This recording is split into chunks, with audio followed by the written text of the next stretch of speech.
Do I need to send you that key thing again? No, that's a one-off thing, but I just need to make sure that you can see it before you go live. Don't go live just yet. It's not giving me the option to go live. Oh yeah, there we go, live video.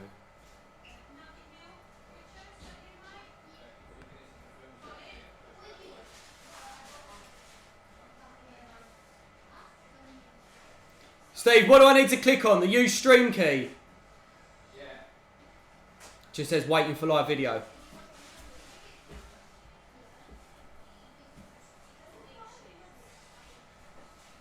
Don't click live yet though. Connecting to video. Yeah, there we go. Well, good to go. That mic on.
Right, sweeten up. Right, let's turn the volume down on that quickly. Evening, guys. Sweeten up, there we go. Right, so tonight, cod, spiced lentils and spring onions. Before we start though, there's something I just wanted to talk about and mention to everyone. It's something that's quite close to me. As I'm sure everyone is aware, this year has been a bit of a nightmare. The hospitality sector has obviously taken a massive hit. Me and myself, I'd say 90% of my team that I used to work with have been made redundant, and it's hit the hospitality sector really, really hard. There's currently a petition going around at the moment with the hashtag seat at the table to get a minister for hospitality in the Houses of Parliament. Just like you've got the Minister for Arts, the Minister for Education and stuff like that, to help protect and for the hospitality sector to survive and get through it. You know, we've always bounced back from stuff in the past, but this has hit us massively, you know, from restaurants closing to completely closing and shutting down, from chefs and bar staff and front of our staff being made redundant, losing their jobs, you know. So to have a minister in the Houses of Parliament, you know, fighting our corner while this is going on, you know, especially now with the new lockdown rules and, you know, a lot of London going into tier 3, it's impacting and affecting a lot of restaurants. So I just wanted to know what everyone's opinions were, what people's thoughts of it as were. You know, the hospitality sector gets a lot of stick. You know, there isn't actually any proof, or there's no data to say that going out to restaurants is, you know, increasing the coronavirus rates and the spread of the disease and this, that and the other. So, you know, shops and non-essential places are still open, but restaurants and pubs and that are having to close. So to have someone in the Houses of Parliament fighting our corner, I think is quite a good thing. So I just wanted to, you know, put it out there, see what people's thoughts are, what people's opinions, and just, you know, have a conversation with you guys about it. It means a lot to me. I've spent my entire career being a chef, so it's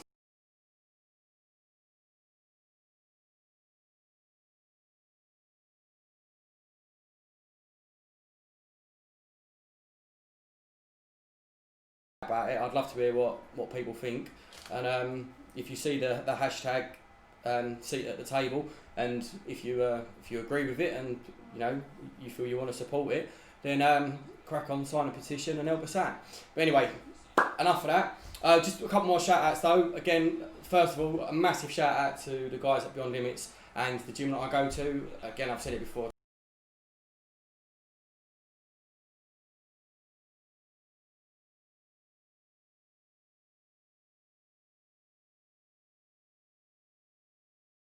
Steve's going on a wonky one with the camera.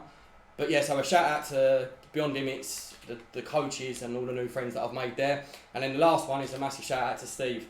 You can't see this guy, but he's the one behind the camera. He's been amazing. He's one of my closest friends, and he's absolutely been solid over helping me do all this and being a massive part of it. And, you know, whatever the future holds for me doing this sort of thing, and that.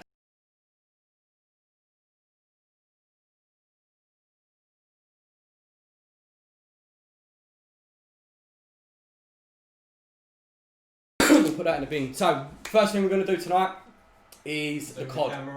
Zoom the camera out. Yeah, that's the first thing you're doing. So I've done it. Zoom right on your face. Right, are we good to go, Steve? Yeah. Right, so yeah.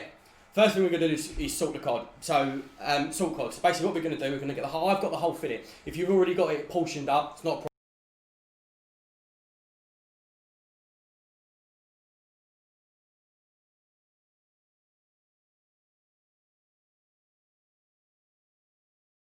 It'll intensify the flavour, it'll help hold it all together, draw all the moisture out of the fish, so when you're cooking it, you won't get a pan full of fishy water. So, like I said, I've got a whole piece of cod, so let me just grab that out of the fridge. Mind your arms, Steve-o.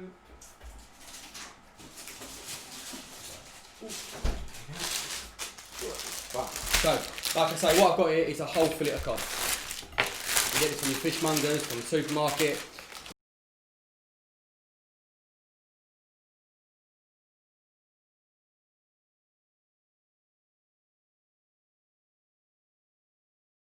Go through, make sure there's no pin bones in there. Trust the tweezers. Go through any pin bones, just get a pair of pliers and pull them out. If you've already got fillets and portions from the supermarket, you won't need to do this, which is absolutely fine. So yeah, we'll get those nice big pin bones out, just like that. They can be quite tricky, so a nice pair of pliers or fish.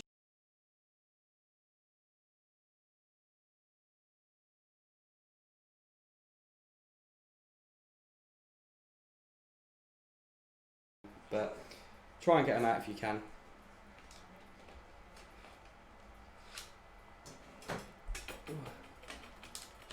Oi oi Connie. Your mum's watching, Steve. Right. So that's Connie, she's Steve's mum, she's one of our biggest fans, isn't you, Con? I think that's most of them out, to be honest with you. Yeah, so all I'm going to do is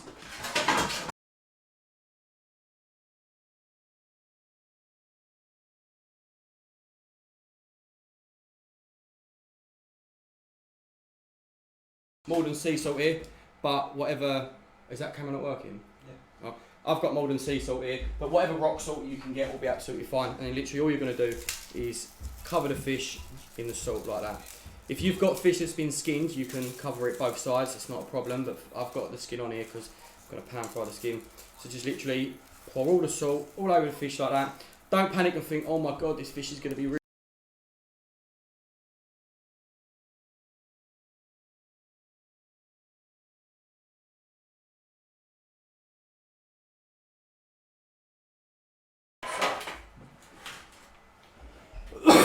Get rid of that bulge.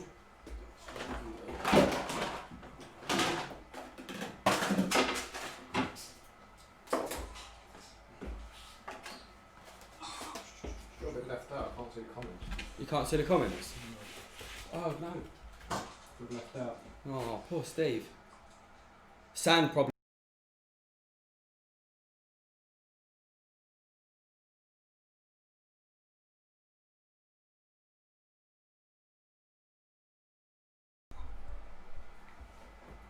Have a quick wipe down while Steve, my technician, sorts out the sand.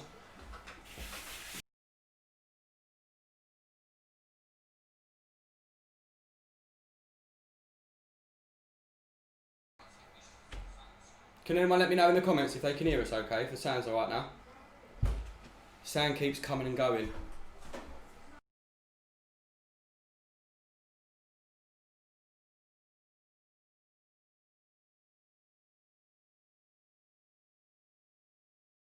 For a sec guys, I'll give Steve a chance to make sure the sound's working okay.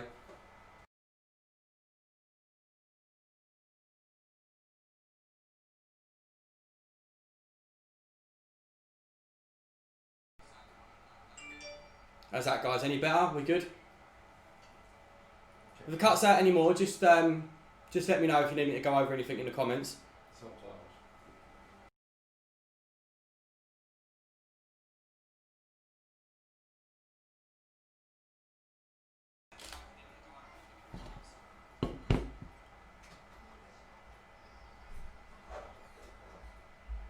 Right, we're good to go?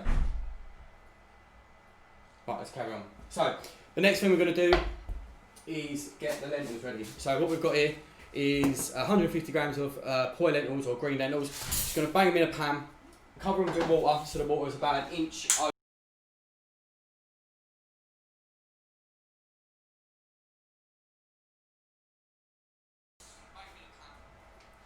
Right, hang on, give us 2 secs, we're going to go to them. We're going to mute the thing quick and I'm going to swap out the USB. Alright, give us a sec guys, we're just going to change the mic thing over. So I'll stop for now, just give us 2 minutes, we'll sort the mic out. Hold down, talk to the crowd. talk to the crowd. Oh, check me out. I'm cameraman now. Gosh, big innit? Sorry about this, guys. Technical difficulties. My tiny.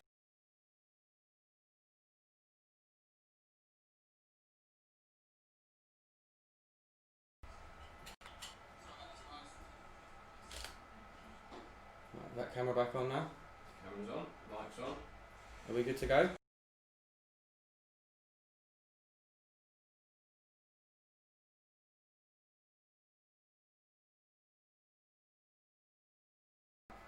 Can everyone hear me okay now? Technical difficulties averted. Have you got that? You've got low power on your battery. So do you want to plug it in and charge it? Should be plugged in. Oh no, it's not plugged in. The joys of doing it at home, isn't this fun? Well, it is plugged in, it's just not. It's just not turned on. Right.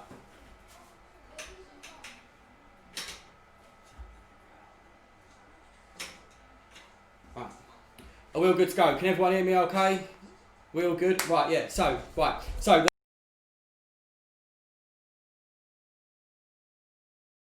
simmer them until they're just soft. Till they're just over half cooked, and then we're going to take them out, run them off in cold water, rinse them off, and then we'll get all the vegetables that are going to go into the lentils. We're going to cook them step by step, and then we'll add the lentils back to that.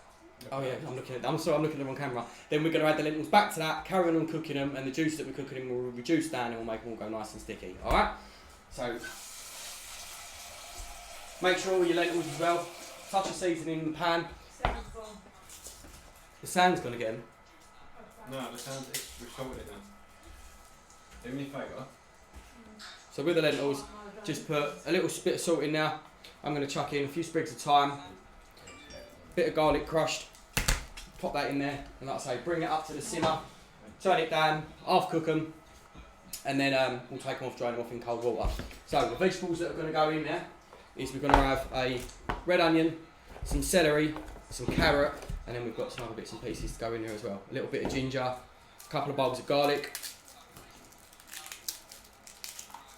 And then what I've done is with your head of your celery, all the leaves from the centre, most people, they'll take all the outer stalks off and they'll bin that. All these leaves, you can eat all these. So what I'm going to do is some of the nicer ones from the middle, I'm just going to pick these off, chuck them in a little container of cold water, and we'll use this to garnish the fish at the end, because believe it or not, these are actually really nice. And if you like celery, even better. So pop them into a little container, chuck some cold water over them, leave them to one side, and we'll use them as a bit of garnish at the end. So, first thing we're going to do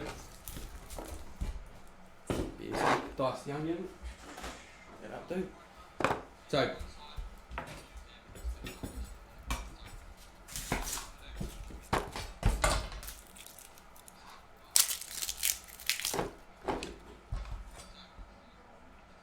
more stressful than live service. Not quite tennis, but yeah, it has its moments. The frustrating thing is though, when Steve's doing all this, setting up all the camera and stuff like that, I can't even help him because he's got no idea what he's doing with half of the stuff, to be honest with you, but hopefully it should be sorted now. So, with the vegetables that you're going to put inside the lentils, it's up to you how big or how small you want to cut them. You can go nice and finely diced, you can keep them quite large, it's entirely up to you, as long as when you cook them, you make sure that they're cooked all the way through before you add the lentils back. So we've got some nice diced red onion. I think I put about 65 grams in the recipe. I think that works out about one nice sized onion. So we're just going to dice that nicely like that. Don't waste any, go right to the root.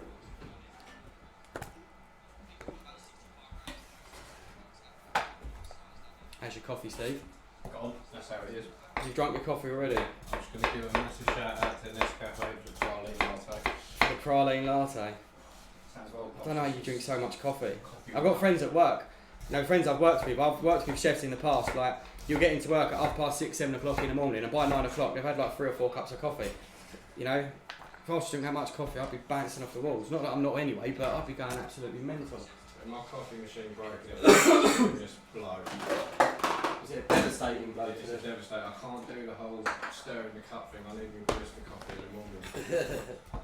So with your celery, oh, is that in the way? So with the celery, you want to top and tail them. Get rid of those bits. With the celery, the skin on the outside could be really stringy. So all you want to do is just grab a peeler and just peel it. Peel that bit off like that.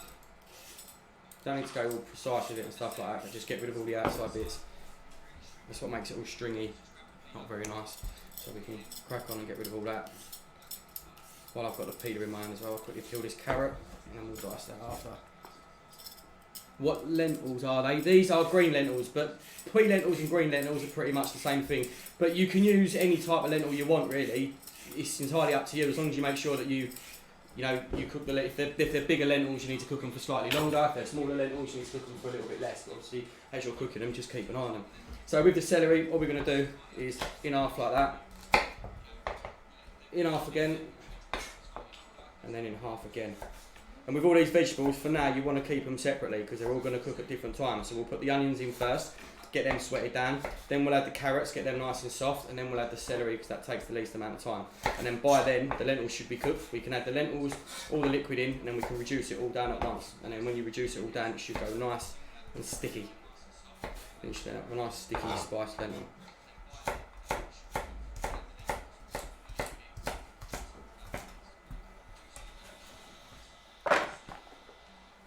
Keep going to put stuff in front of the camera. I'm doing right in on you so everyone can see. Everyone can see what? You.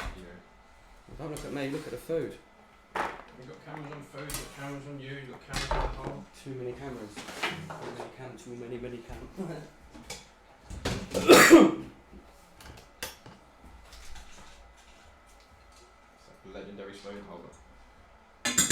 Yeah, ever since, I don't know if Sophie's watching, but ever since Sophie mentioned that, I've always made sure I've got it on now. So, with the carrot, if you want to be all fancy and square them all up and get them all nice and even diced, go for it, crack on. But all I'm going to do with these is just cut them into 3 or 4 pieces like that. I'm not going to cut them all nice and neat because you don't need to. Just dice them up like that. Job done. You know, I've worked in places in the past where you'd have to go through this, you'd waste like a third of the carrot just going through and making sure that you got to really square it all off so the whole carrot was like a square, then you had to go through and cut every slice exactly the same, so you'd end up with this perfectly diced vegetables. But I'm not having my mates cooking, so you don't need to worry about doing stuff like that. What's that? Amy hold the camera and get Steve to wash up. Steve washes up, Steve helps us clean down after. Who said that? Your mum. As it comes, tell him, get his washing up on. Get my washing up on. You're banned, get out of the chat. That's it. You're old. Can you set it up so you can like give people them little warnings, so you can give them like a 5-minute warning, they can't write anything in the chat? You're old. That'd be well in funny. bed. Terrorise It's them. late, you're old.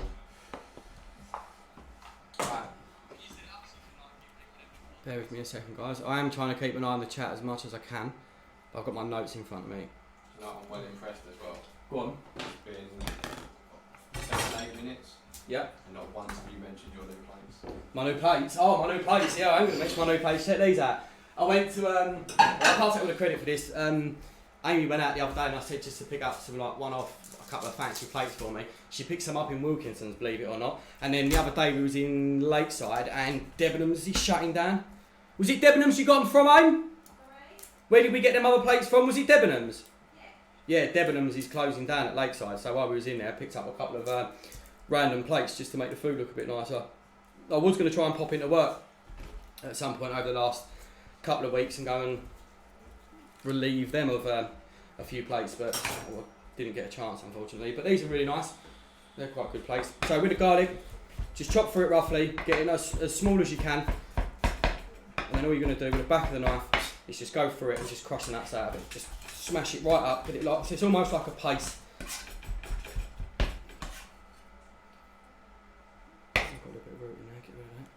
Yes, just go for it, chop it down nice and small. God, this table's well wobbly now, look.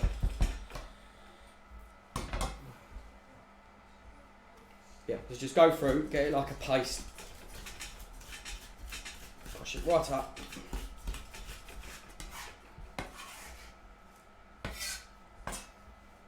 Little pinch of salt on now. There we go, smash that to pieces. That in there. And then you're going to do the same with the ginger. Cut the knobbly bits off. Go for it. Get rid of all the outside. Little peeler. Peel off any more skin that you've got on there.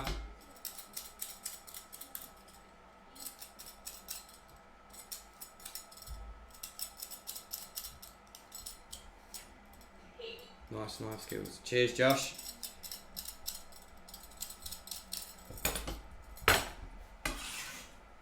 You owe me a drink as well, Josh. Actually, I'm pretty sure between you and what's her name, you owe me a night out as well. So with the garlic, go through, slice it as thin as you can. Then Hashtag not garlic, ginger. Oh, sorry, yeah, hashtag not garlic. Right, go through, go the other way, so you get little batons or julienne or whatever fancy word you want to call it. But you want to go through it and just chop it as small as you can. You don't want to be eating these lentils and end up with a big, giant piece of ginger in there to blow your head off. So you just want to go through, chop it as small as you can.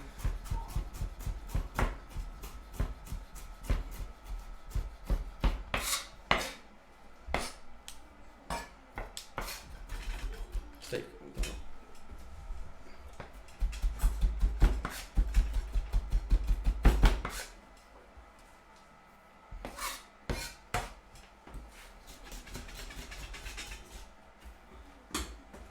One second, put my foot on the table, there we go.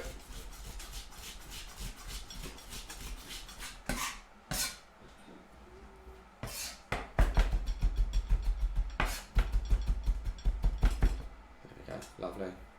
There's only little big bits in there, just pick them out, it's not the end of the world. Chuck that in with the ginger and the garlic together. Put that to one side. There we go. That's that done. And then the other bit of garnish is your spring onions. You can get them ready now as well. So go for them, any of the outer leaves that are a bit nasty, peel them off, take them off, don't need them.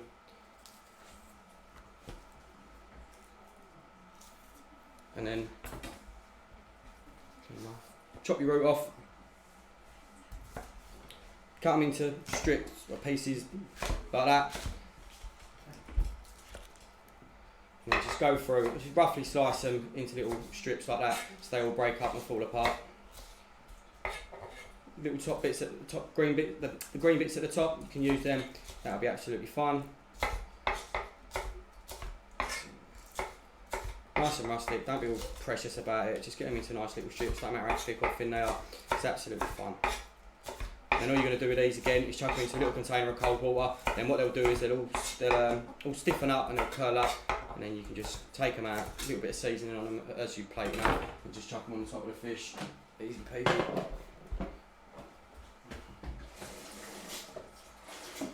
Chuck a couple of ice cubes in there if you've got them as well, that'll be fine. Put them over there out of the way. And then that's pretty much all the chopping, I believe.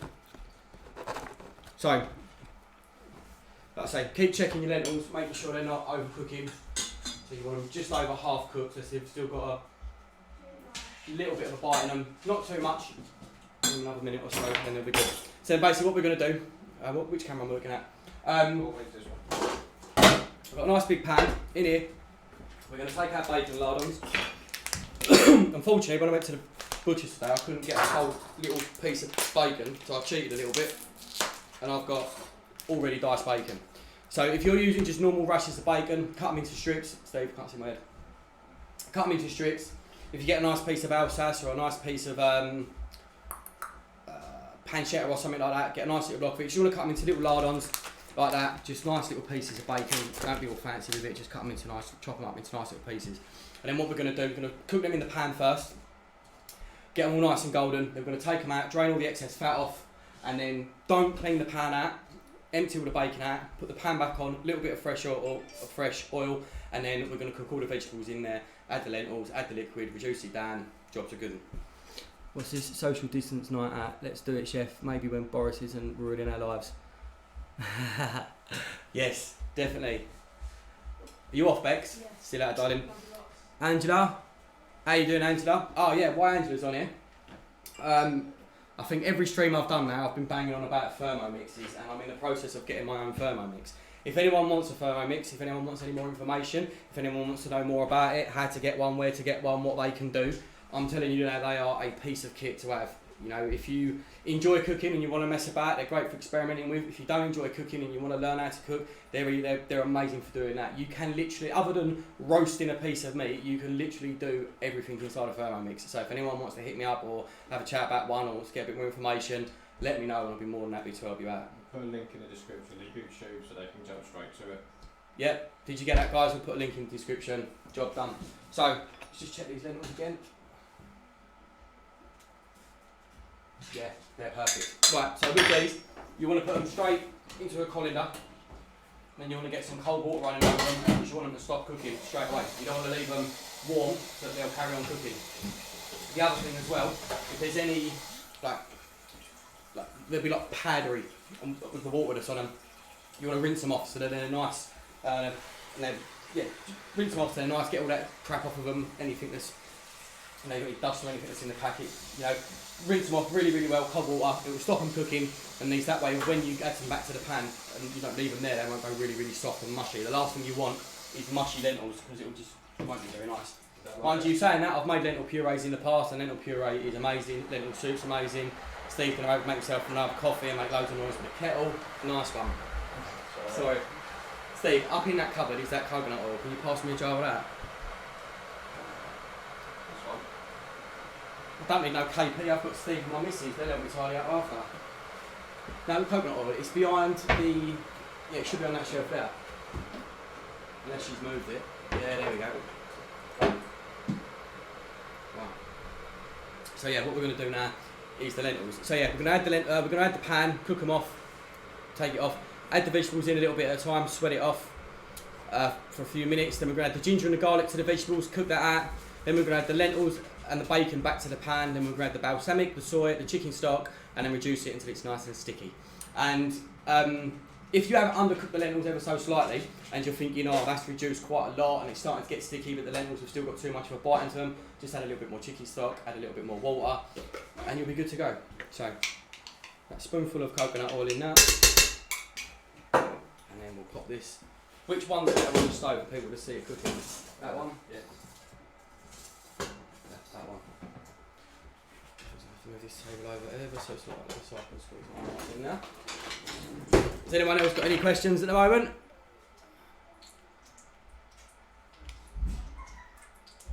Minimise that for a second, enlarge that. Cool beans. There we go, I can still see the chat now. So let that oil come up. Can everyone see that pan okay? Right, so what we're going to do now, let's get that a little bit hotter. How much bacon did I put in the recipe? I can't remember. You need to start with 150 grams. You need to start memorising these recipes, Steve. I'll check the email.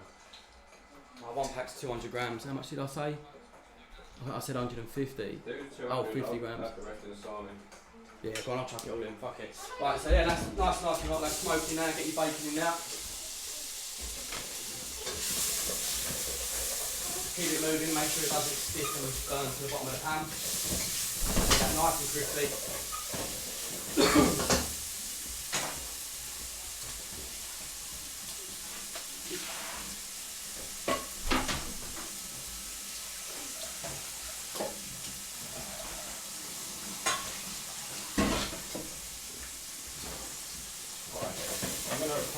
About the rotary camera angle, we've only got 24-minute lens.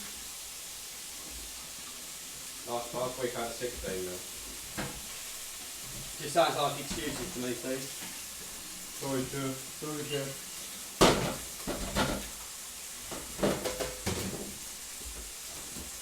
Right, as you can see that bacon is cooking lovely, all the fat's coming out of it, all that flavour. We'll get that nicely cooked off. Is that camera steaming up? Is that alright? That's good. Any of it that does start to catch to the bottom, just scrape it off with your spoon or spatula. There goes the fire alarm.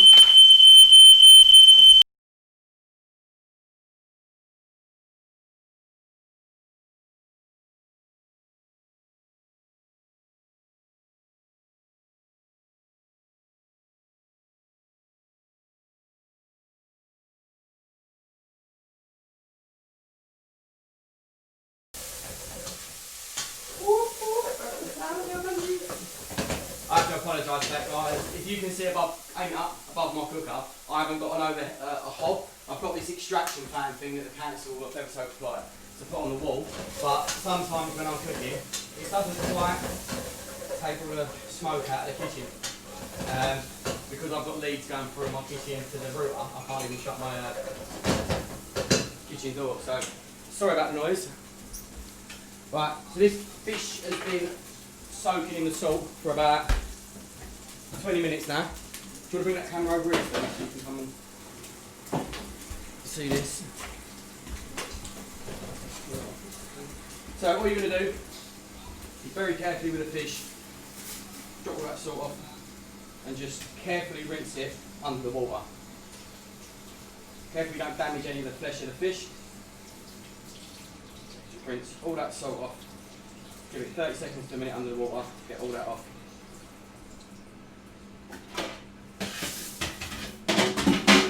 Rinse it straight off a bit. Once you've got all the salt off, take it back on the tray and you're going to let it drain off. Just going to leave that there for a second and then I'm going to get some blue paper towel. No, I'm not, I'm going to get some white paper towel. Just going to make sure the fish is completely dry. In actual fact, now.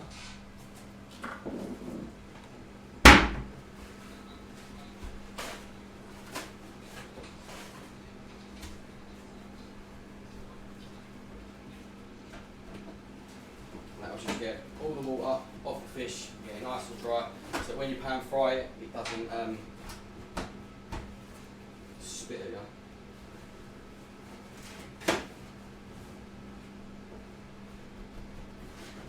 Nice dry salted piece of cod, ready to go. Back to the bacon.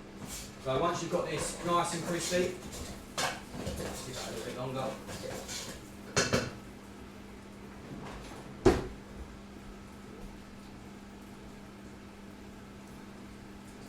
So guys, I'm just kind of catch up with the questions. £10 an hour, there we go. Yeah, I know the fire alarm's working. Sorry, silly question. Why soak the salt?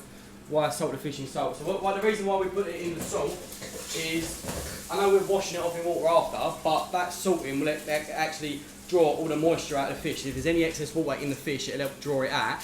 So that when you go to cook it, it's less likely to flake apart and fall apart. That's the other reason we've left the skin on as well. And obviously it means you won't have to season it if you get that salt in there right from the beginning. So you get a nice salted piece of fish.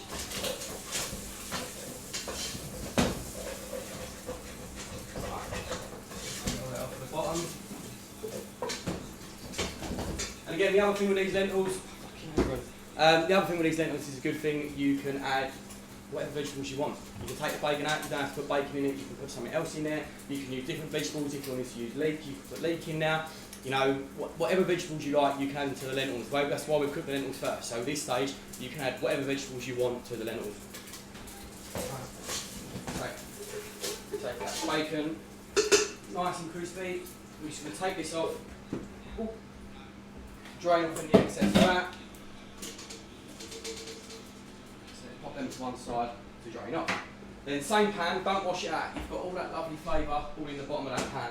A tiny little bit of oil back to the pan, and then we're going to start cooking off the vegetables. So the first one we want to add is the red onions. So we'll start pan frying off the red onions in that oil. Give them a minute or so in now. Roll the dice in. There we go. Yeah. Start sweating them off, a little bit of colour on them. Again, like the same with the onions, you can chop them as big or as small as you want. Just make sure that when you're cooking them, you're checking them to make sure that they're cooked enough.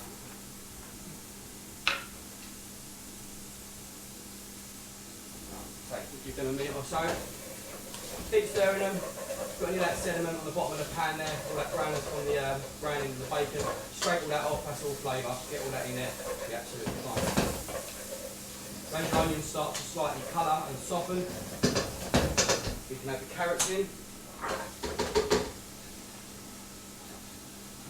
Get the carrots in there.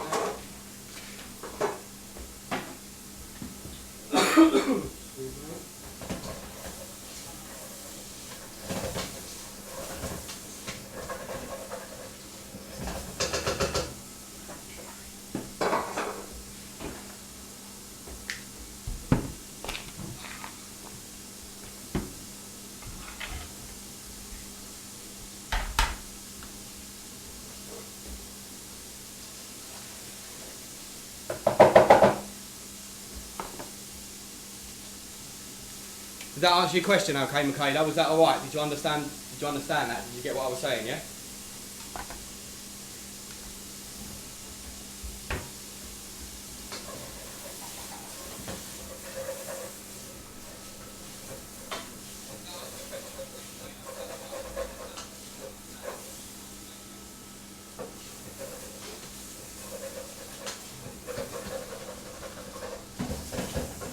does look like the bottom of the pan is starting to get quite dark and it looks like it's going to start burning, just get a tiny little spoon of water in there, and that water will just glaze all that off the bottom of the pan, get rid of all that sediment. Can you see that okay? And then that will, all that flavour will just go back into the onions and carrots, and then when the water completely evaporates, they'll fry. Alright, while that's doing, we can measure out the liquids for the reduction that's going to go in there. So you need 45 millilitres of soy sauce. I've got light soy sauce here, but if you've got light or dark, it doesn't really make much difference. And then you want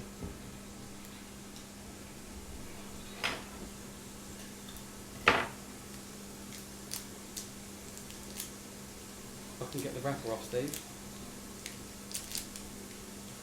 Oh, Bad full.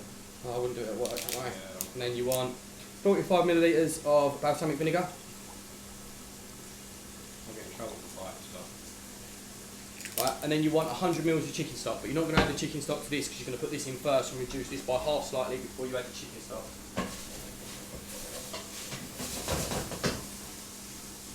Right. The carrots will start to go soft slowly. Get a little bit of fun on them at this stage. You can add in the celery.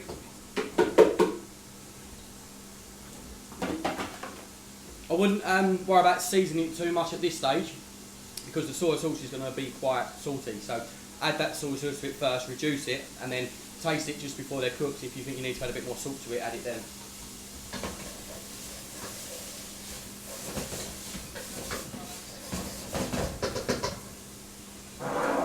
And then we'll clean down all this nonsense. We'll get all this stuff out of my way, and then we'll portion up the fish.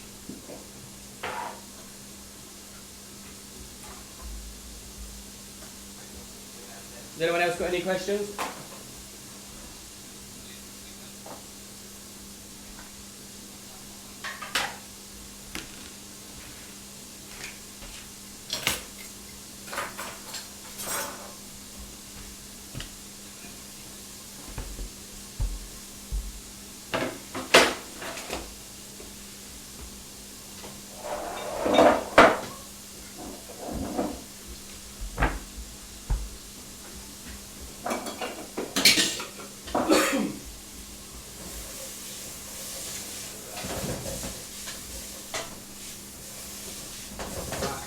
Now add your ginger and your garlic.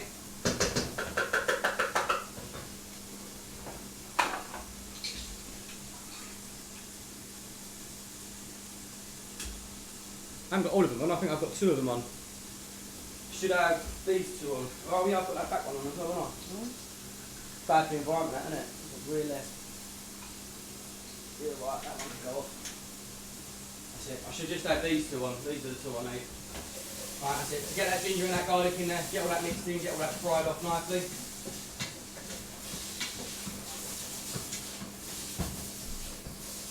Can you smell that, Steve?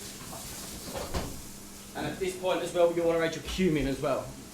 It says a pinch of cumin. Again, with this, you can add as little or as much as you want, depending on how spicy you want it. Literally, and a little bit of that in there like that. Get that fried up with the vegetables. Gosh.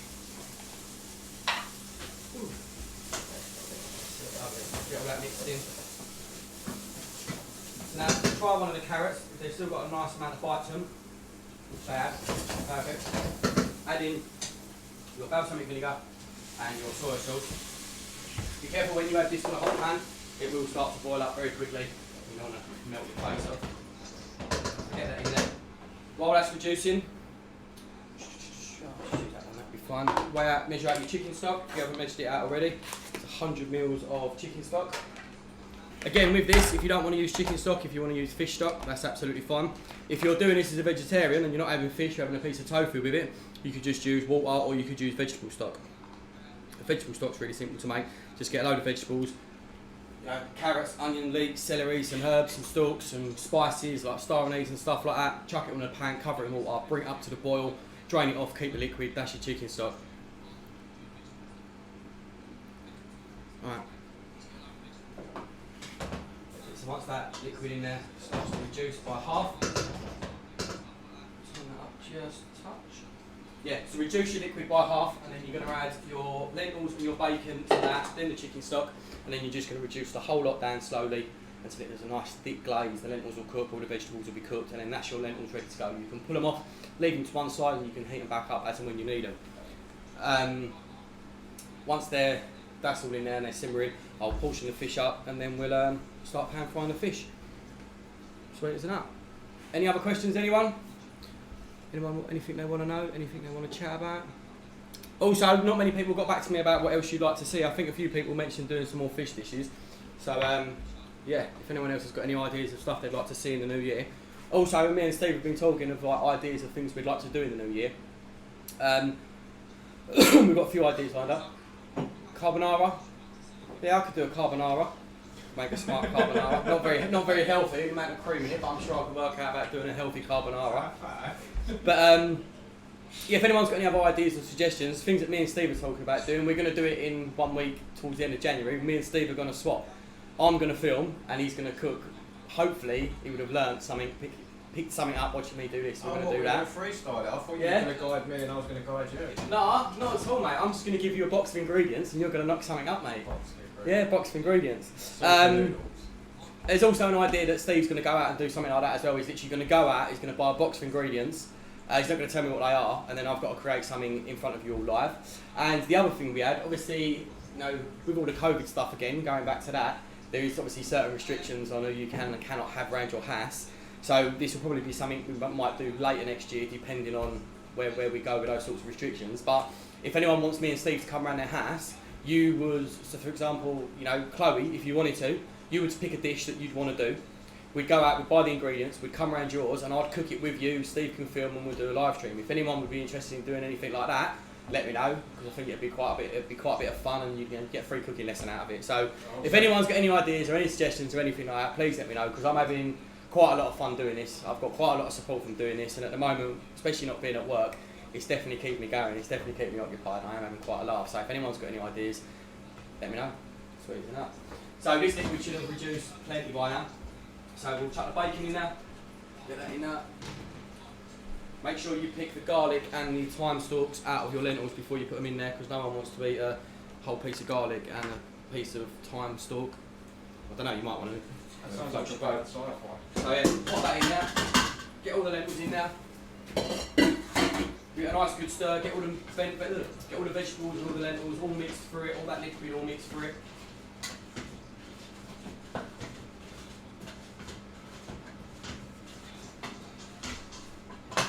Make sure you get anything off the side of the pan, any lentils or pieces of vegetable. Pull it out, and then add your chicken stock. It's not going to look like the chicken stock's going to cover it, but that'll be fine. You can top it, you know what? If you put too much liquid in, you can drain it off after. If you don't put enough in, you can top it up. It will be absolutely fine. But tasting these lentils and seeing how, you know, they've still got quite a bit of bite to them, that liquid will be fine. Bring that back up to the boil, keep an eye on it, don't let it catch on the bottom of the pan, so just keep checking it, and then let it reduce right down, and it will go up nice, thick, sticky glaze. That's the idea anyway.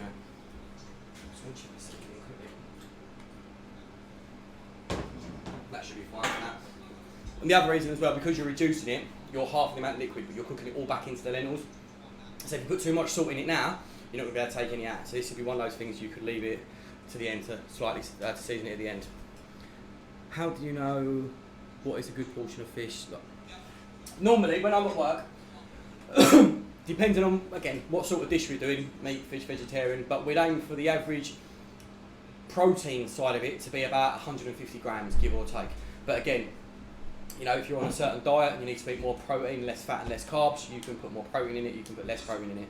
A simple dish like this, you've got lentils and fish, that's all you've got, but there's quite a lot packed into those lentils, there's quite a lot of flavour in there. So I'm going to do about a 150 to 200 gram portion of fish. But again, you can do less fish, you can do more fish, it really is up to you. You know, I've done dishes at work where they've got 3 different pieces of meat, like they might have a little bit of braised lamb, a lamb rack, and some offal sort of element to it. So the more protein you've got on there, you split it out. If you've just got one nice piece of fish, again, it's up to you. You can have as much as you want. What do you want? Pardon? Say that again. What? The one with the big van, the control unit. Oh, Paul? Yeah. Well, that's all right. I'll pop out and see him in a bit, alright? Go on, go and see him. Sorry, my son's granddad's turned up. Right, so yeah, keep an eye on them. Again, if you think you've got too much liquid in there, less is more. Put less liquid in to start off with. Start it reducing down. If you need to add a bit more, that's fine. So, fish. Again, I'm going to keep the skin on this because I'm going to pan fry it. Now, cod skin, it's not like sea bass or salmon skin where you can cook it and you can get it nice and crispy. With this, it's a little bit more difficult. You can get it nice and crispy. The reason I'm leaving the skin on is when you pan fry it and you cook it all the way through, you know, if you cook a piece of cod without the skin on it, it will have a tendency, it can break up and fall apart, especially if you've not got a nice big piece of cod. So keeping the skin on it will actually help keep the fish together. If you don't like the skin, keep it on, cook it, and then what I'll do is I'll show you with one piece, you can actually take the skin off after you've cooked it so that you don't have to eat it, but it will help hold the fish together. If you're a little bit more experienced with cooking fish and you can do it and you want to skin it first, it's absolutely no problem. Again, it's all personal preference. If you want to skin it, skin it. If you don't, fine, whatever. If you don't want to pan fry the fish, if you just want to take the skin off, flash it under the grill, cook it under there, that's absolutely fine. If you want to bake it in the oven, put a bit of seasoning over it and roast it in the oven, again, absolutely fine. It's all personal preference. I'm trying to do these dishes so that you can take them and you don't have to copy this word for word. You can take the dish and you can turn it into your own little creation. It's absolutely fine. But for me, I'm going to pan fry the fish, skin side down, pretty much cook it all the way on the skin side, and then we'll go from there. Steve, can you get my skill out of that drawer if it's in there? Possibly. You might leave it down for a minute.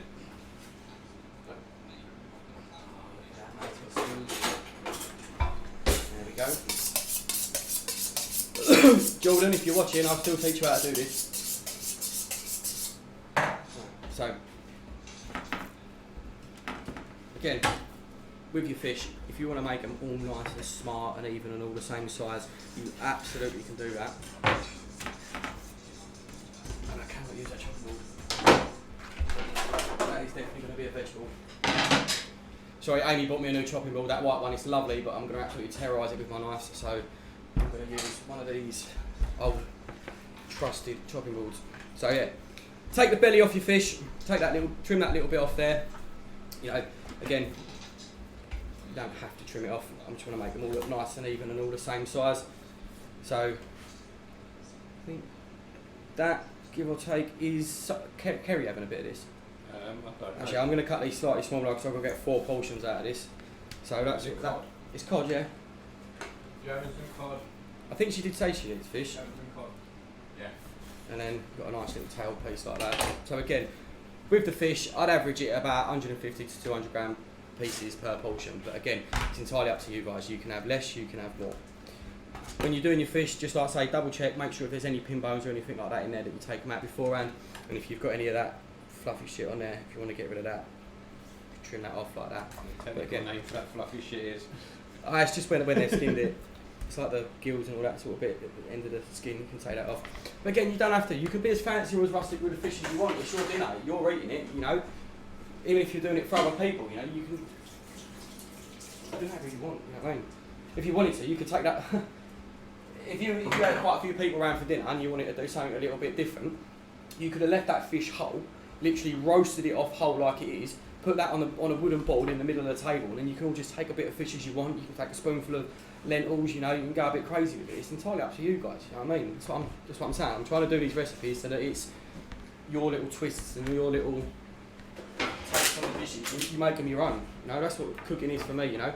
All the recipes and all the dishes that I've ever created and I've ever done in my career, you know, I've come up with new recipes and new ideas and ways of doing things myself, but it's always something that I've learned from someone else. You take a dish that you've done with one person and you change it and create something new and you make something. But all these basic recipes, you know, they've been handed down from years and years and years, and you just take them and you make them your own. You make something that you enjoy eating. Like I say, it's really important though, guys, that you keep an eye on these lentils. You don't want them burning or catching to the bottom. You don't want them overcooking. You want them to just be nice and soft, but you want that liquid to reduce right down. Okay. Should we cook some fish, Steve, without setting the fire alarm off? Oh god, yeah, that's what it go for. So with the fish, when you first put it on, you want to put your pan on a medium heat. It's not like when you seal off a piece of meat. If you're sealing off a piece of meat, you want a nice hot pan because you want to get it seared. You want to get it nice and golden all the way around, so it keeps all that flavour and all them fats inside the meat. With a fish, if you put a piece of fish into a raging hot pan, it's just going to curl up, the edges are going to burn, the skin's not going to be nice and crispy all over. So you want to put it into a medium to warm, medium warm pan. You don't want to have it raging hot. Now, I'm hoping my cousin Tom's still watching because he was one of the ones that wanted to learn how to cook a piece of fish. Are you there, Tom? Tom, give me a thumbs up in the chat if you're still there, bruv. If not, I'll have to come around and teach you how to cook some fish another time. I think what I'm going to do, Steve, is I'm going to cook 2 pieces of fish now. Yeah. And then I'm going to cook 2 pieces of fish after, once we've finished, and then we'll cook them for the girls after we've finished eating and we've finished messing about. Because the other thing with the fish as well, you don't want to put, and this doesn't go for fish, this goes for meat as well. If you're sealing meat off or you're cooking meat in a pan, fish, whatever, you don't want to put too much in the pan at once because it will cool the temperature of the pan down. If they touch, then they'll stick together.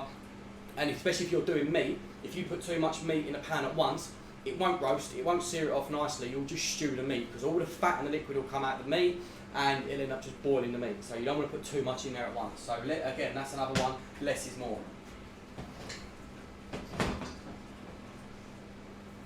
And like I say, with this fish, guys, you know, we've done dishes similar to this at work where we've salted it for a lot longer. We've also done brines where you take water, you can do a 5, 10 or 15% brine, so 15% of the amount of water that you're using is actually salt, and you can put different flavours in there from peppercorns to herbs and all sorts of spices in with the water, and then you put your fish in that. And the idea of that is it's called a brine, so what you're doing is you're infusing the saltiness and the flavour of the brines into the fish. We also do that with meat. We've also done dishes with like big massive pieces of cod. I'm talking like fillets that are like that thick, where we've salted them for like 2 hours. But obviously that's going with a Pacific dish where that salty cod would cut through the rest of the dish and it would work. Something like this, 20 minutes in the salt would be absolutely fine. And if you're eating it and you think, you know, this salted cod isn't very salty, next time you do it salted for longer, or just put a little bit of salt on it at the end, that's absolutely fine. But while you're cooking it, I wouldn't add any salt. You guys can see these lentils, can you see all that juice is starting to slowly work its way down, and then that will start getting really, really sticky. It will reduce right down to a nice glaze. So once you've got your pan reasonably warm, almost, you just put your hand over it like that. Carefully place the fish in like that, skin side down, just give it a little move to make sure you've got some oil under it. And then after that, if it does look like it's, on me Steve, if it does look like the fish is bowing up a little bit, just gently push it down like that so that all of the skin is touching the pan. That way you'll get a nice even crispy skin all the way across the fish. If it does bow up like that, it means your pan could be too hot, but again, just gently press on it to push it back down, don't put too much weight on it, and then try not to move them about too much. As they start to cook, you'll probably find that you'll cook it 60 to 70% all the way through on the skin side. Make sure you're turning it, just lifting it up, checking underneath it, making sure it's not cooking too quick. If it's starting to go really dark and really golden and you can't see it cooking around the edges, just drop the heat of the pan down just a little bit. Do you want the rest of them? I'm not going to eat them all. But yeah, it needs to become a bit of a tradition on set. Yeah, pack it in. Massive shout out to the Bobby Longs. Shouldn't be eating them at all, but they're fucking lovely. Right, so while that fish is just starting to cook, I'm just going to tidy up a little bit because this is driving me nuts. Don't eat that anymore, don't eat that anymore.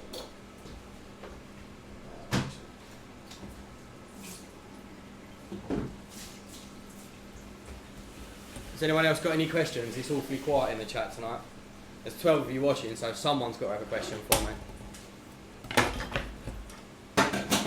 Steve, have you got any questions? Is there anything you'd like to know as you're going to be cooking very soon? I'm quite well versed in the kitchen, but I've got a question. What's that one random gadget you've got that no one else knows what it does apart from you and you love using it in the kitchen? I think I've already shown you guys that actually. It's my knife sharpener. Of all the places I've worked, I don't think I've ever seen anyone else with one of them. I've seen a few variations. There's these little ones that you stick on the table and they literally take, you can actually see them taking the metal off your knife. I've seen a few of them. Oh, pardon me, I've seen a few of them. But yeah, I think that. And I've got a few other little gadgets in my knife box at work, but... I've got a silver pebble. No one knows what it's for. I know what a silver pebble is. It's meant to be a bar of soap. Yeah, It's like a silver... It's like a silver pebble. It looks like that. It looks like a metal piece of soap. Yeah. And the idea of it is when your hands smell of things like fish and stuff like that, you use that and it stops your hands smelling of fish. It doesn't. They're bullshit. They've never worked. I've had so many of them. People coming in, oh, this. No, mate. If your hands smell of fish because you've been prepping your fish, just get a squeeze of lemon juice, run it in your hands. Make sure you ain't got no cuts in your hands because it will sting like a mother. But yeah, they're them. I don't think them pebbles are. You have to key it up a bit. You know the scrubby side of a sponge. Yeah. Key it up a bit with that. I swear to God, it works. Really? Yeah, definitely works. I'll take your word for it, Steve. Right. Which plates do you use? Do you know what? I'm going to do one on each. So these are 2 of the new plates that I've got. I've already used this one. I've done my turkey salad in it the other day, if anyone see that on Facebook. That was lovely. So I've done that in there. So I think we'll plate 2 of them up and then you guys can decide which plate you like the best. I also got... I've got this little bowl, this little plate and this little plate. I think they're quite cool. I think there's only a couple of quid each. Yeah. But yeah, I thought for the price of them they weren't too bad. Considering how much we pay for some of the plates that we use at work, some of the plates that we use at work, we pay a lot of money for them, a hell of a lot of money. So yeah, I thought that was quite good. I say with your lentils, guys, as that liquid starts to reduce, obviously the lentils at the top are not going to be cooking as much as the ones in the juice at the bottom. So make sure you keep stirring them so that they all get mixed up and they all cook evenly. That's Alfie that's back. It's alright, Amy's fine. Alf! Alfie, you gonna come say hello? No. Alfie's been around his friends for dinner tonight and he's just got back, so he's a little bit lively.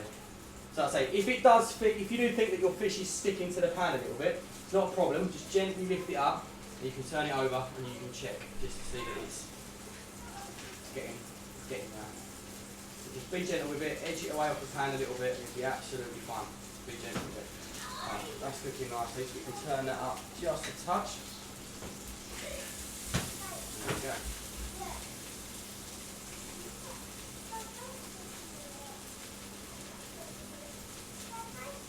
Beautiful.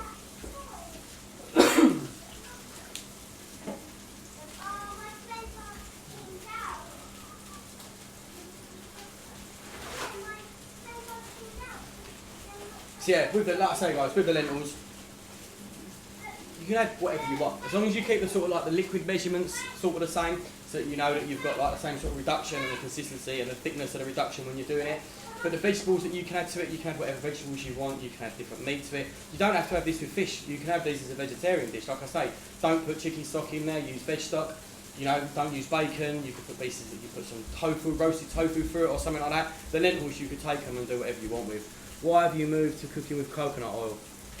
A couple of months ago, like I say, when I first started the gym at Beyond Limits, they put you on what they call their blueprint program. So it's 6 weeks, high intensity training, and you have a set diet. So they've got a 4-week diet plan. You can either do the 4 weeks and you can do like those days, or you can pick a few days out of them and stick to those days. One of the things that I noticed on a lot of their recipes, they use coconut oil.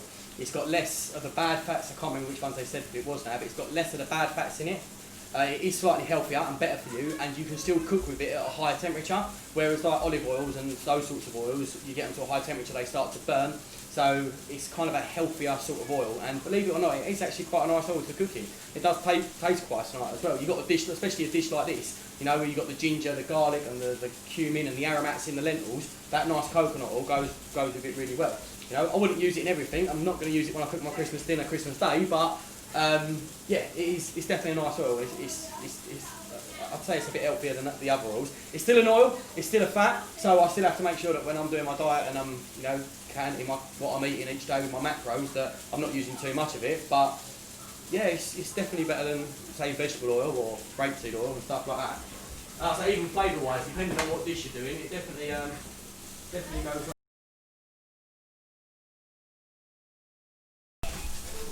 So I'm going to completely blame the chicken stock for that, but it's not going as sticky and as glazed as I hope it was. I think that is because the chicken stock hasn't got a lot of fat in it, but it'll be alright, that'll be fine. Double check my recipe, there's any sugar in that.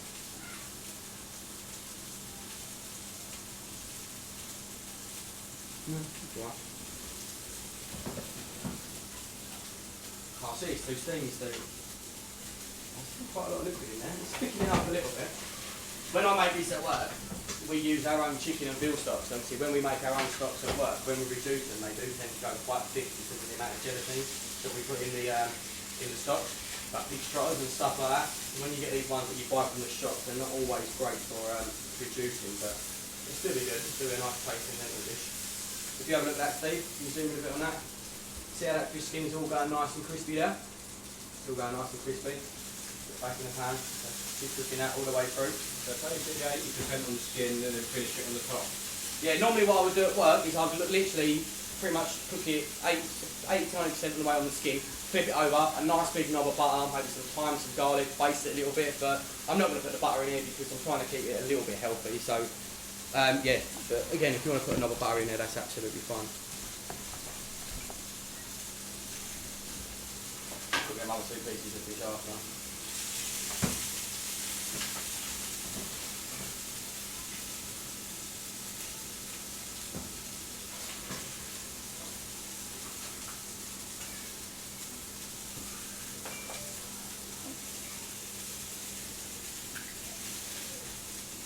Again, well, obviously, guys, when you're doing this yourself, as you're cooking stuff, if you want to add, you know, I'm making this now, I've tasted it, I want to put a bit more balsamic in there.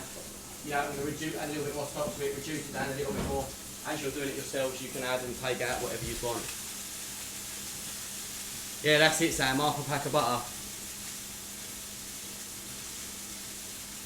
And coconut cream in the lentils, definitely, that would be a lovely shout. If you wanted to put, I tell you what, going back to the Thai green curry we did the other day, instead of having rice, if you wanted to make a dish like this to it, you'd have the Thai green curry with these lentils, that would be banging. But yeah, if you wanted to put coconut cream or coconut milk in there, reduce that down, that would be lovely. Absolutely, Sam.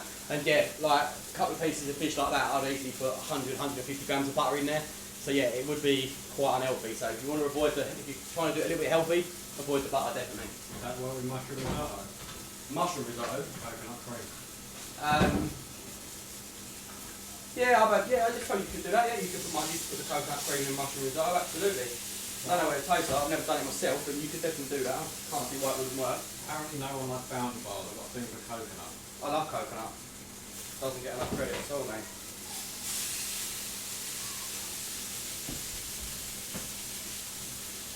Right, so that fish is probably about 30% just all the way through now. I'm just going to leave that for another minute or so. I'm going to put the edge of the pan up on the side of my stove like that, so it's not directly on the heat, so it's just quicker than trying to cool it down. Ecolab D5 will remove the smell of fish from your hands. Yeah, definitely. Yeah, Terence, I've used that before and all. So at this point, Steve, if you zoom in on here, you see how your spring onions have all started to curl up and twist and do all stuff. Chuck them into your colander, just drain them off, get as much of that liquid off as you can. You want to get a bit of paper towel in there in a minute, drain them off a little bit more.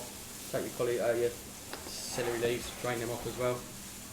And then, like I say, just before we plate up, we'll just sprinkle a little bit of salt on top of them, drop them on top of the fish. Lovely.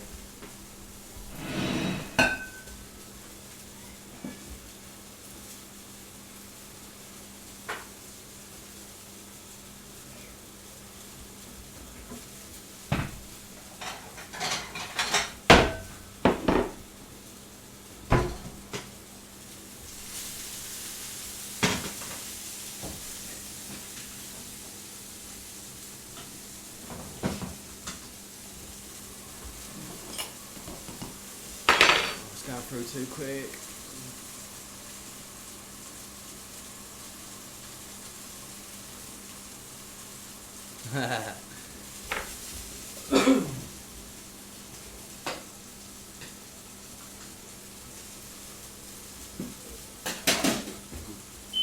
Oh, not again.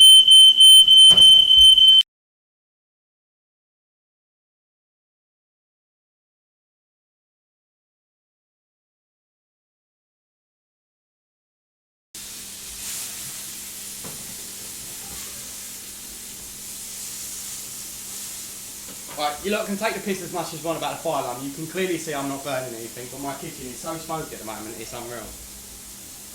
So all I've done with the fish, flipped it over. And the good thing about salting it as well, and with fresh fish, depending on how you are with eating meat, rare, medium rare, stuff like that for the fish, you haven't got to completely cook it all the way through so that it is like cooked all the way through. You can leave it slightly under. It has been salted, and if it's a little bit under, it's not going to be the end of the world, but it's down to you if you don't like it. Me, I like my fish just slightly under. I'm not talking so it's raw in the middle, but just it's just cooked would be perfect, absolutely perfect. You don't want to overcook it, otherwise it will start to go dry and nasty and it won't be very nice.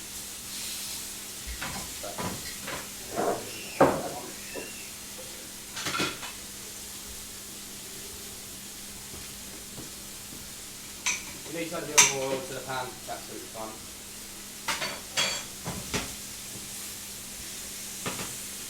And I definitely think this fish pan is on its last legs, so we need to get a new fish pan.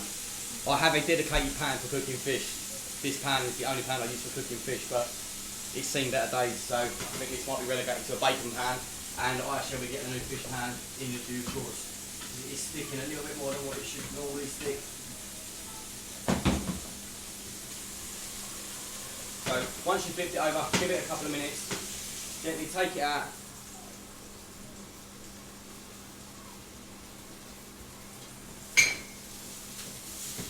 So it's sticking like shit with a blanket, man. Ignore that one. So I've got the camera on the good bit. Yeah, that's it. Yeah, take it out of the pan, just put it onto you've got a J cloth, bit of blue paper towel, something like that, just let it drain off. You don't want to put it straight onto the plate or onto your lentils, because there'll be liquid coming out of it. So you want to just let it rest for just a couple of minutes, let it rest, it's not going to go cold. We'll cook them up to 2 pieces of fish after. Go back to your lentils. As you can see, all that liquid, you see that, Steve?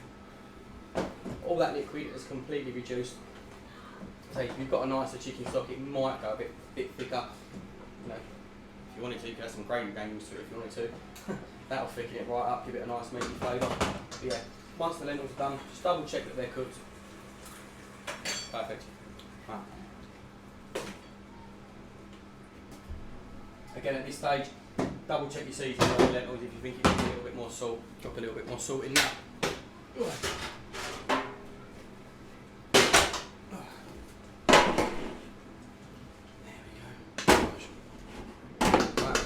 Lovely. There we go.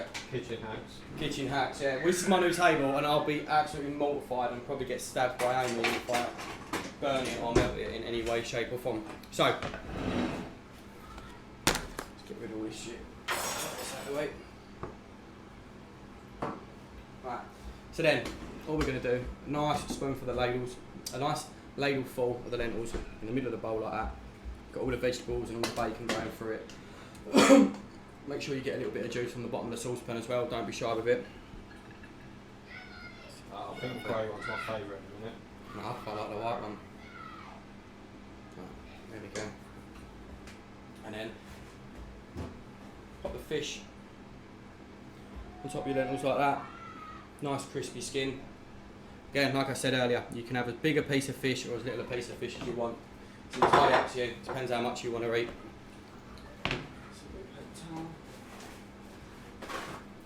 So shares in blue paper towel and paper towel, the amount of this I'll go through. Make sure any excess liquid you can off of your spring onions and that, you don't want to have them all wet all over the plate. A little bit of seasoning over the top of the spring onions, and then just pop a few of them on the top there like that. Again, you can have as little or as much of this as you want, it's entirely up to you guys. Again, if you cut them thinner and strip them more, they'll curl up more, but it's entirely up to you. Don't be shy with the celery leaves, get a few of them on top of there as well.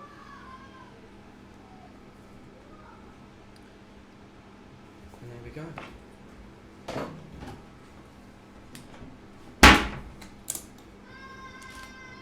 Little bit of olive oil. Apologies to everyone listening for your eardrums just then. There we go. Is that drizzle?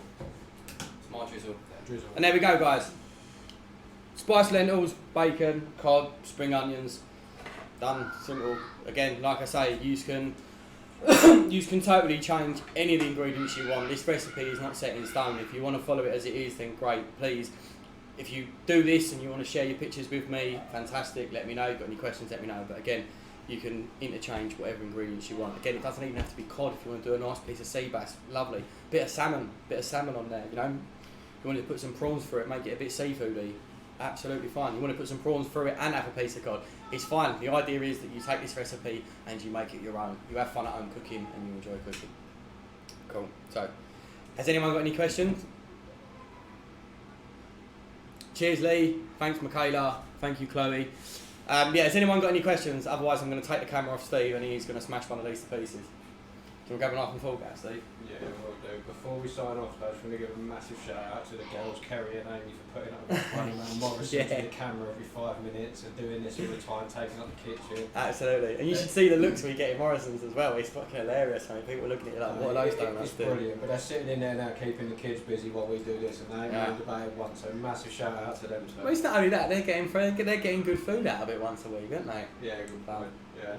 Yeah, cheers for that, Steve. That's a good point, man. And like I said, me and Steve, we're not going to do any more of these this side of Christmas. We're probably not going to do any in between Christmas and New Year. I'm debating whether or not to stream or film myself doing some of my Christmas dinner on Christmas Day, because I don't go too crazy Christmas Day, but you know, I like stuffing the. Amy likes it when I take the legs off of the turkey or the chicken, bone them out and stuff them and stuff like that. So I might do a few little live on my story during Christmas Day and do few bits and pieces, and then. Oh man, I remember that you wanted to stuff the turkey in a monkfish. No, it wasn't a monkfish. It was a bird inside a bird inside a bird. Oh, a turducken, that was it. Yeah, but I never got around to that, did we? But I should do that one, yeah. And like I say, but I'll keep updating my Facebook, but we're probably going to come back maybe the first or the second week of January, and we'll start doing it again. Depending on my own personal work commitments, and when I do go back to work, I might start doing them on a Saturday or a Sunday. Again, I might not get as many people watching, and I might not get as many people cooking along because it is a Saturday night, but that's when I might do them, because it might just be easier with other commitments that me and Steve have got in our normal lives. So I might start doing them at the weekend, but again, I'll make sure I let you guys know as and when I'm doing them. So Steve, come and get an apple fork, 'cause I want you to try it before we go.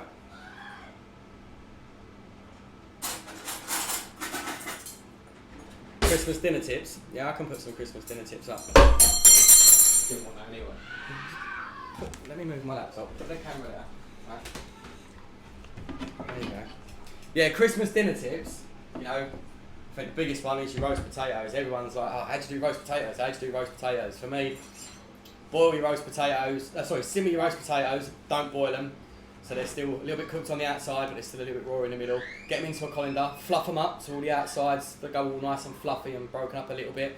And then right, I'm just throwing this out. What camera is that one? That's you main. Can't see the plate that you're eating. Right, I'm just throwing this out there now. I don't normally do fish, but we're trying it. We're doing the lentils first though. Mm-hmm. Yeah, with the roast potatoes, fluff them all up on the outside, bit of duck fat, make sure you get the duck fat in the oven, get it nice and hot, chuck your potatoes in. With your turkey, see it off on the outside first. Me, I like to take the legs off, but seal the seal the turkey off on the outside, roast it off nicely, slowly. Not being an 8-year-old, but does that count? Does that count as a piece of fish?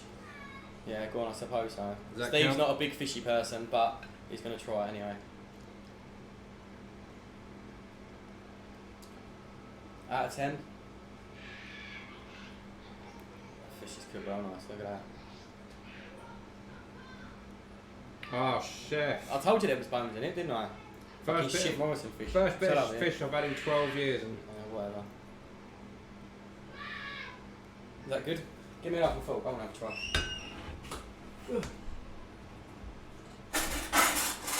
Don't worry, you'll get yours in a minute. I'm eating fish. Oh, I just kicked off my job here, Oh, you know what? Turn that camera a little bit so you can see more plate as well. There we go.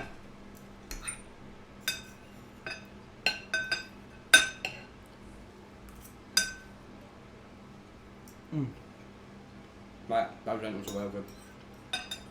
No. Nom nom. Right. Go on. No, that's, you know what? I Nice, could do isn't it? that. I could, well, obviously, Those lentils are lovely. you could teach me how to cook cod like this and I'll be happily back on fish. Even that skin's alright, isn't it? It's quite crispy, isn't it? Mm. Oh shit, I was going to tell you, alright, I forgot. With the, I was meant to say as well, I forgot to do it. With the fish skin, when you cook it all the way on the pan, you take it out, turn it over a couple of minutes, you take it out and you leave it to rest, you can literally peel the skin off. So if you wanted to take the skin off after you've cooked it, just to help hold it together, actually Steve, you might be able to see it now, if you come over here. Yeah, look, you see that? You can literally take the skin off in one piece. So if you didn't want to eat the skin, you wanted to cook it in the skin, so that it helps hold the fish together, you can, and then you wanted to take the skin off after. I've done plenty of dishes like that where we'll cook it in the skin, especially flatfish and stuff like that. The skin will help hold it together, and you want to peel it off after, you can 100% do that, that's not a problem. The main thing for me is the skin helps hold the fish together. And on that, guys, I think we're done. So, again, if anyone's got any questions, anything they want to know, tips, tricks, recipes, whatever, message me, let me know, not a problem. I hope everyone has an absolutely fantastic Christmas, has a lovely New Year, and fingers crossed next year is going to be a damn sight better than this year. So have a good one, everyone. Speak to you soon. Bye.